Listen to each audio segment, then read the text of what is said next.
Hi, I'm Matthew Schirmer, and I would like to welcome you to Servite High School, where I have attended for 4 years.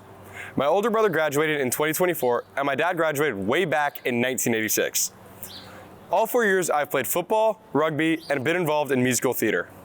The great thing about Servite is that I am pushed to be well-rounded and participate in many activities.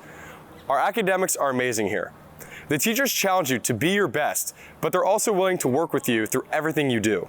Servite is difficult, but man, it feels good to know that I'm in my senior year and I've done something difficult. The difference about Servite than any other school is they will push you to be the best version of yourself, the person God made you to be. What Servite did for me was show me that it doesn't matter what I do. If I have a passion for it, I should go all in. It doesn't matter also what other people think. Yes, I get poked fun of by some of my friends for dancing on stage in a dumb costume or having tap shoes and cleats in the same bag. But that's what Servite's about. You will be accepted for who you are, and you will make friends who support you no matter what. That's what they teach through our Catholic values, which I believe every generation should experience in our formative years.